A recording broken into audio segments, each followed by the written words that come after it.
Lesson 12. Declutter your mind with self-care. Minimalism will certainly help you eliminate the feeling of being overwhelmed. In this lesson, I will introduce the concept of self-care and different ways for you to declutter your mind. Self-care is care provided for you by you. It's about identifying your own needs and taking steps to meet them.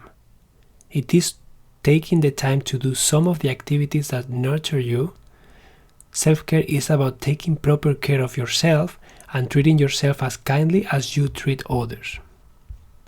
Some signs that self-care may be needed are physical signs: chest pain or a pounding heart, fatigue, reduced interest in sex, getting colds more often, muscle tension, pains and headaches, loss or change of appetite, sleeping problems, nausea, diarrhea or constipation.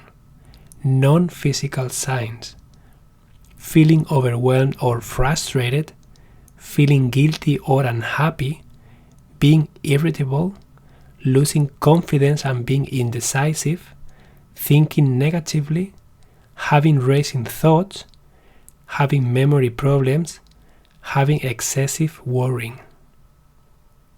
Making time for self-care is very important and it will help you improve your overall mental health. A great way to integrate self-care in your life is by creating your own self-care list. Every time you are not feeling well, you can look at your list and you can pick something to do. Let's get started. You just need a piece of paper and a pen. I want you to write on the top of the paper, my self-care list.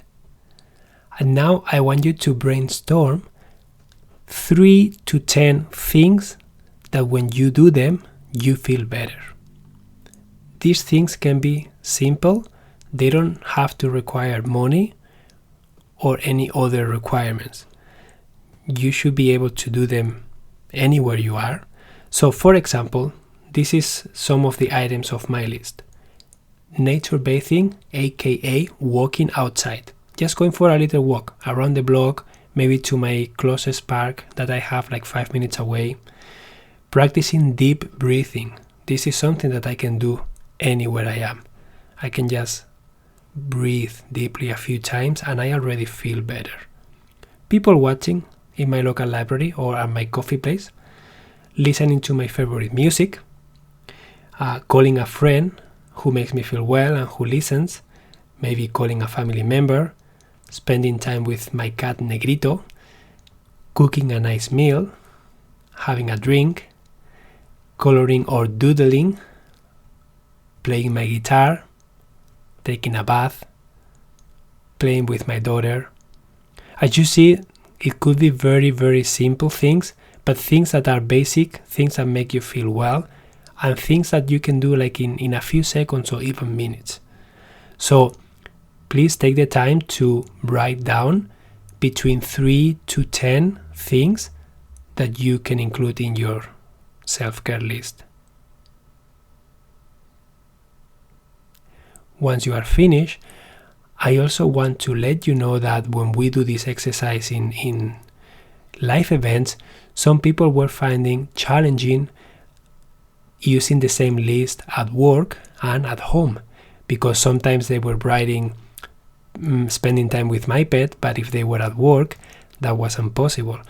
So in those cases, I will recommend that you can create your own self-care list based on the location. If you are working 8 hours a day at work and you don't go home in that time period, I invite you to create a self-care list that only happens at work, because that way you can include things that you can do there. For example, go to the water fountain and chat with a coworker, go and have a coffee. Maybe your work is in the city center and you have access to a beautiful park, maybe going for a walk there, or maybe there is a shopping center that you relax going there and looking at the different stores, or maybe sitting at a bench and listening to a podcast episode. You see, you start being intentional about how you create this list, and then that list you make sure that you put it in a visible place. So once you have your own self-care list, you need to make sure that you put it in a very visual place. You can also set reminders so that you don't forget about it, and you can share this with your loved ones so that they can keep you accountable and maybe join you. You can even encourage them to create their own self-care list and show it to you so that you are also aware of their needs and the things that they like, and then you can support them when they are not feeling well. So many times Samantha sees me stressed or frustrated, and guess what she asks me? What did you do today from your self-care list?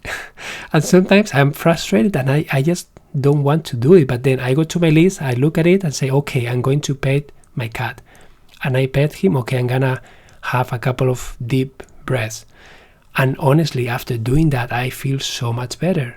And because Samantha is aware of my list and she knows what's in it, she can help me when I'm not feeling well, and vice versa. Sometimes I see her struggling, and then it's me who reminds her about something that she could do.